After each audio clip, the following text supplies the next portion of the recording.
Fan favorite na si Alexi Brooks, talo sa Miss Universe Philippines 2024. Mula sa simula ng paglalakbay ni Alexi Brooks sa Miss Universe Philippines 2024, masasabing pinaghandaan niya kanyang bawat hakbang at tiniyak na mauuwi niya ang pinaglalaban ng corona. Katunayan, isa siya sa mga bituing kumikislap sa kompetisyon. Ibinahagi ni Alexi na seryoso siya nakatutok sa kanyang paghahanda. Hinahasa niya kanyang mga kasanayan sa pasarela, pino ang kanyang mga tugon sa Q&A at aktibo nakikilahok sa mga charity event.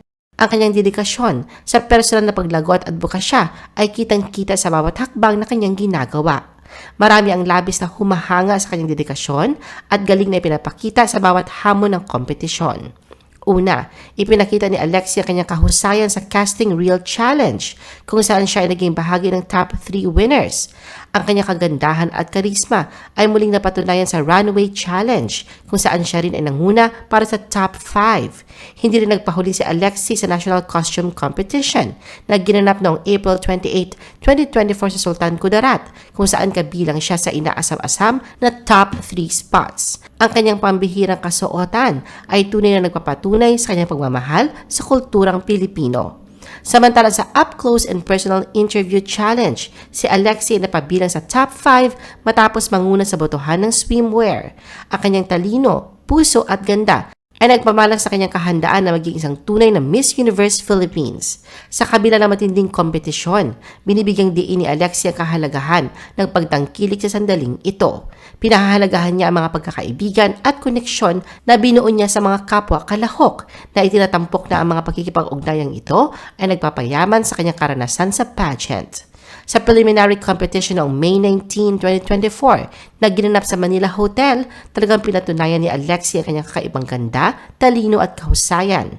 Siya ay humakot ng samot-saring awards na tunay na nagpapakita ng kanyang angking galing at kagandahan. Siya ay pinarangalan bilang Miss Gel Life, Miss Buscopan, The Face of Avon at Miss Zone Rocks, mga titulong nagpapatunay na siya isang standout sa mga kandidato.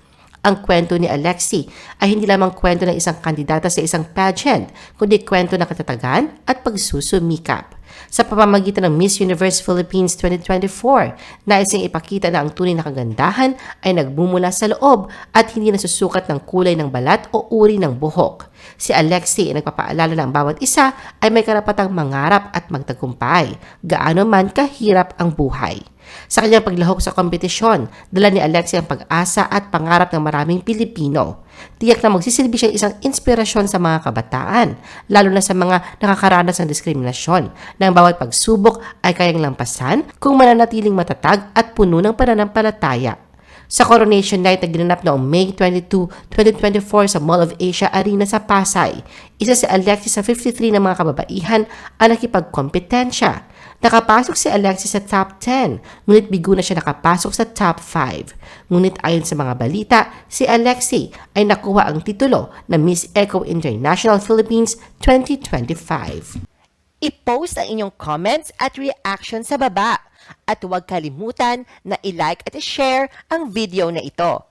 Gusto mo pa ba ng ibang showbiz videos? Panoorin ang aming iba pang top viewed videos.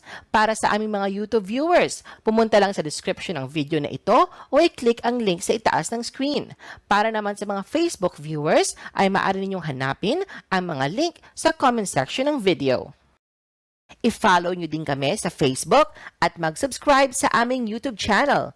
Thanks for watching!